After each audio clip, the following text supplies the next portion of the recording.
So we have actually been working with the Orchard for years.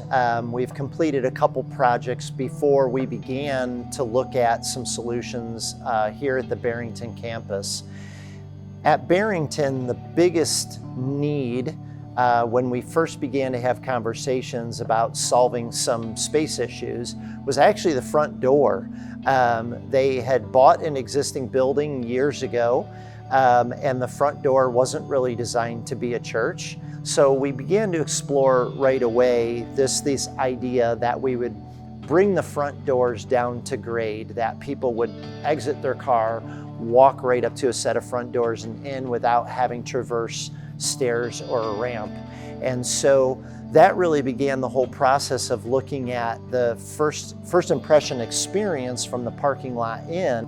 And so we began to look at a comprehensive study of the entire campus. And as this campus is growing, how would we handle ministry in the future? How would we handle growth of worship and growth of children's and student ministry?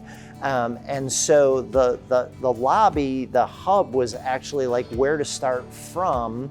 It's again the front door that's going to lead you to all other ministries. So how would a lobby renovation, how would a new hub for this campus set it up for the future?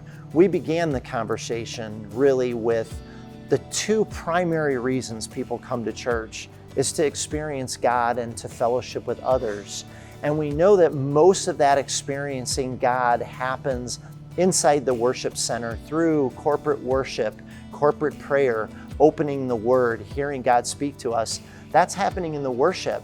But the fellowship, the connecting to one another is so vital, and it happens in the lobby. And so we really took all of that big idea into the design of how do we create this space and this environment that is really going to foster relationship, inspire people to stay and connect.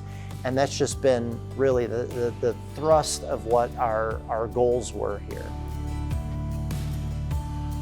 So the Aspen team and the Orchard team really collaborated from day one on this project.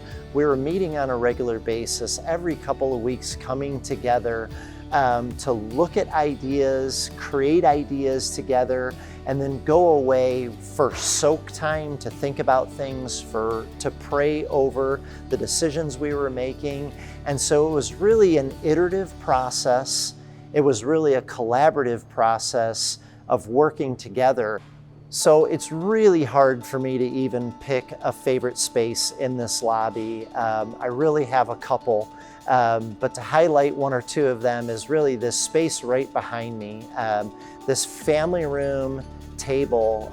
The church here at the Orchard has great resources available for their people. And so in thinking through how to display those resources and share those resources with folks, rather than that just being a kiosk somewhere or a spot in the lobby you can go to grab a book, is creating this kind of dining room environment with the shelves that have the resources on it. And the way that they make those available to the church so readily here in the cafe is just one of my favorite spots because of what it's doing, again, to help disciple people. It's a spot where you can sit down, slow down, have a conversation, have a meal with somebody, but have the resources right there at your fingertips as well. And then I think my second favorite spot in this lobby is really along the glass at the front of the lobby. It's a lower ceiling height, so it's a bit more intimate. It's a whole wall of glass to the outside, so when you're sitting indoors, it feels like you're right there in the outdoors. And on the other side of that glass is the outdoor patio and the outdoor furniture. So as you fellowship there's people fellowshipping outside and inside, but they feel together. Oh, I'm really excited for the Orchard and our hope for this great new space that they have, this new tool that they have for ministry impact. I just know that this space could be this new growth engine, energy for the church, and momentum for the future. So I'm just excited to see what this is going to do for the orchard.